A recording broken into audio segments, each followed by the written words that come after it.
Thank you so much for having me. It's an honor to be in this space. In How to Disappear, a song from her new album, Norman fucking Rockwell, Lana Del Rey leads us to expect a how-to manual, but she gives us a poem instead. She says, "Now it's been years since I left New York. I got a kid and 2 cats in the yard, the California sun and the movie stars. I watch the skies getting light as I write, as I think about those years. As I whisper in your ear, I'm always going to be right here. No one's going anywhere." Such an unabashed display of sentimentality, a concept long cherished by feminist film scholars and long derided by feminist art historians, is only compounded by the photographic and/or painterly image on the album's cover, in which Del Rey clings to a man, a conventionally handsome man, and she clings to the American flag and to Americana, and she clings to kitsch, and she clings to middle-class whiteness, and she clings to melodrama and the histories that each of these normative and patriarchal phenomena might provide, even as they sink. Indeed, one way to disappear would be to live one's so-called real life as if it were imitation of life or written on the wind. It might be too painful indeed to live life like a movie, so we insist that Del Rey must be ironic, that she is deconstructing, that she is telling stories of fictional characters from whom we can maintain a respectable distance. So we praise her when she appears to disappear, that is, when her work and her histories, her storytelling, the men she met along the way, disappear in favor of critique. Now, as an aside, her work is finally becoming mainstream after onboarding a well-known male producer. In this sense, men cannot disappear. Yet a better response to Del Rey's excess is not sincerity, certainly not the masculine relativism of David Foster Wallace, or the equally sexist post-criticality of Slavoj Žižek, or a moral relativism that causes all aspirations to fast forward, as it were, in order to disappear. In fact, I no longer believe in critique and deconstruction, nor the rejection of critique and deconstruction as adequate measures for how we relate to and synthesize historical, gendered, sexual, and/or emotional information. Critique formed, one could say, in the absence of belief. With no God, we could only pray to the text, or to history, or to discourse, or to the critic, or to the academy, or the institution, or the all-encompassing reliability of queerness as metaphor, or the personal as political, or modernism, or postmodernism. In the place of a supreme patriarchy sprang up countless other self-same iterations, each proclaiming that something had died. The photograph concretized such deaths, burying the aura and painting and art in general, and in its very proliferation of access, burying the possibility of knowing or loving at all. To quote Siegfried Kracauer, for instance, all becomes buried as if under a layer of snow. Certainly the pictures generation became that snow. It was and remains both wholly transparent to critique, or in Del Rey's terms, disappearance, and at the same time, or at least it should be, wholly inscrutable to critique. What, for instance, could be more particular, more individual, than Laurie Simmons' career-long obsession with miniature objects, miniature people, miniature histories? Sure, her work speaks to certain generalities of white middle-class culture, or the fascination of a certain generation with an explosion of an image-based consumer society. But consider also her strategies of placement, her fingers upon plastic, her imagining of a mise-en-scène for characters who cannot speak and therefore cannot enter into narrative. I would not call this obsession personal, even though the personal is political, because that moniker begets a series of sexist assumptions about women artists and privacy or domesticity. I would neither call it formalist or a surrealist or Dadaist gesture, even though it is, because a return to formalism has too often been used to legitimate and depoliticize the work of women and queer artists. I might instead call Simmons's obsessions manifestations of belief. Belief not in photography per se, or in miniatures per se, but just belief as such, as a viable model for relating to art objects in spite of and because of our ongoing insistence that minoritarian artists be critical and deconstructive, cool and detached. Indeed, this is the reason for Simmons's absence or disappearance from the more highly theoretical treatments of the pictures generation. For Simmons, God might indeed be unseated, but in his place are two chairs, two expectant sites for bodies who might choose to restore the divine, if only temporarily, or chat excitedly in his absence. They might choose to watch a Hollywood film and simply enjoy it, or they might note its entrenched sexist visual economy.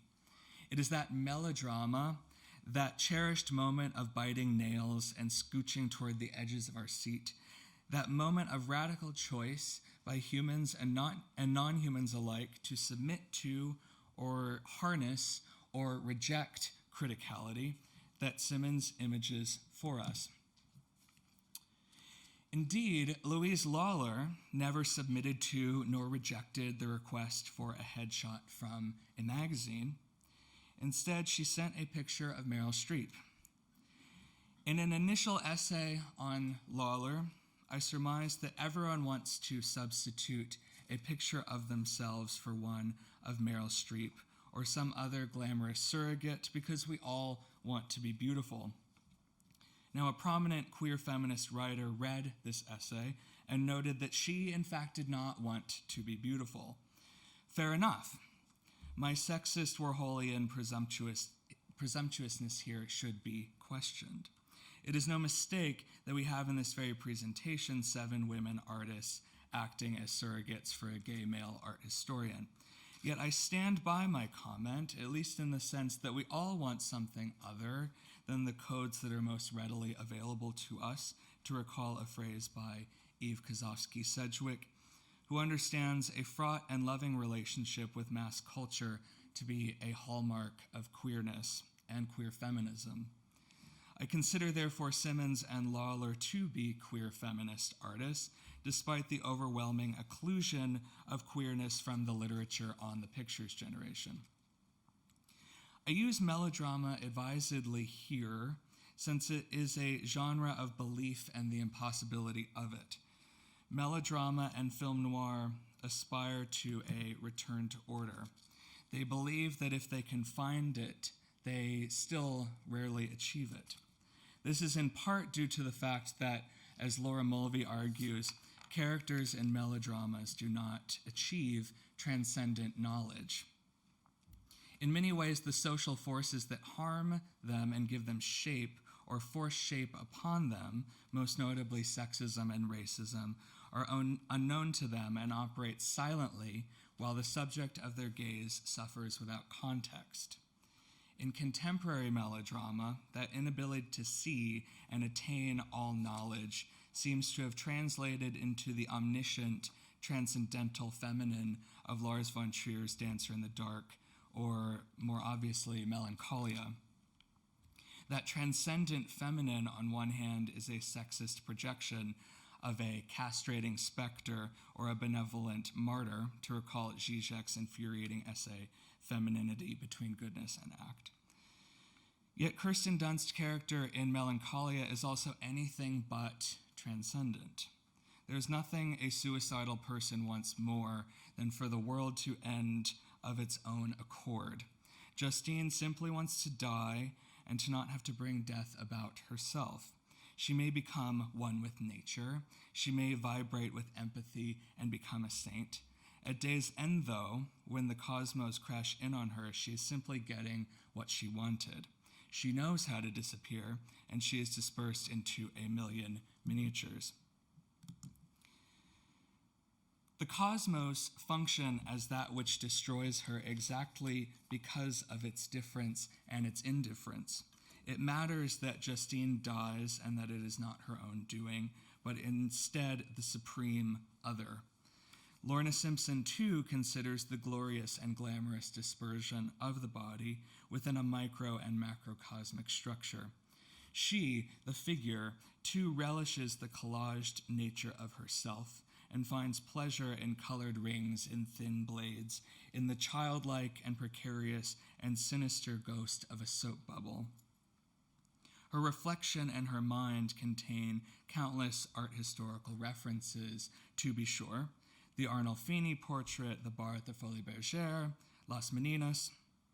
Artists using appropriation are frequently denied that art historical precedent, but it is the job of a dissertation to recuperate that. What matters to me more here is Simmons's reticence toward historicization and criticality. This may be the insight of an aesthetician and not an art historian, but it seems to me that no one discusses how beautiful Simpson's collages and paintings are, how they conjure up a whole world that seems as much about building as taking apart. The seamlessness of the image is not always our malicious enemy. At times, the image may coalesce. I think about young people attacking things onto their wall, a series of wishes that may indeed never come to pass, but nevertheless amount to a vitally important process of testing who they want to be against existing structures. Wanting to be beautiful is not always complicit or sentimental. And as Peter Rowland and Laura Mulvey have argued with regard to Tina Modotti, being beautiful can be a critical position. And even sentimentality is not always complicit. In studies of melodrama by Lauren Berlant, Linda Williams, Fred Moten, Ann Collier, and Glenn Ligon, we can see that hackneyed emotionality can be a site of fascistic, sexist, racist, homophobic regression, or a necessary and life-affirming site of an individual and collective coalescence of feeling. Indeed, the radical irreducibility of feeling, despite our insistent desire to feel others' feeling. That is what history is, and that is what film is, and that is what photography is. In Alex Prager's photographs, we might see this constructed display of pleasure and bewilderment as an attempt to gesture toward the constructedness of an audience's response, its artificiality, its entrenchment in the capitalist and ultimately harmful machinations of the film industry. One could say that Prager's interest in the self-absorbed, yawning, overinvested, amorous, fearful, uptight, thoughtful, beautiful, surreal, and/or giddy countenances of audiences might be a ready-made indictment or a ready-made affirmation of photography's or film's roles in the construction of people's allegedly untrustworthy dreams for themselves. Yet I think Prager is, in fact, trusting here, like William Eggleston is, or Francesca Woodman, or Sally Mann. The sheer opacity of the central character, for instance, is a sort of punctum, which is interestingly supposed to provide some element of clarity when reading a photograph. She provides no clarity, however, and becomes an emblem of an insistence on interiority, certainly, a visualization of the impossibility of characterizing female audiences. And yet she is not wholly resistant to the gaze, as might be the case with someone like Woodman, upon whom we can project almost nothing because of her blurred and obscured and endless iterations of herself and herself only. Somehow Prager's central character watches as if no one is watching, while knowing full well that we have or will watch the same film, and she wonders if her assessment of its content makes her sappy or a bad feminist or a cultured aesthete or in a state of existential despair. And her friend, as my partner pointed out to me, is so engrossed that her straw misses her mouth. Indeed, she resists consumption quite literally, but not because she means to do so. She's simply there, and we are there, turning around to scowl at the person who is getting up to leave. Or maybe we too would have left early.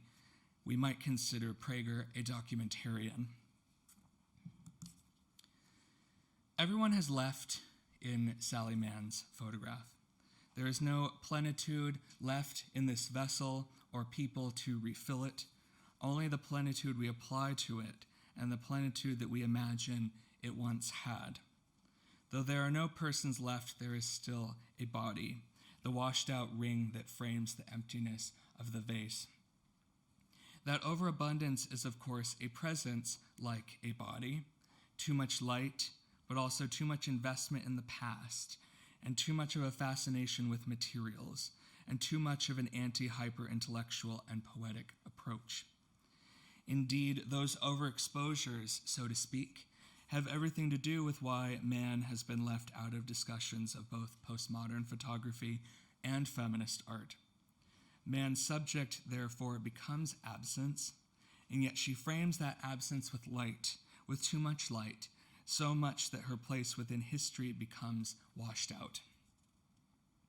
This has been the fate of many women photographers associated with collage, appropriation, and/or identity politics.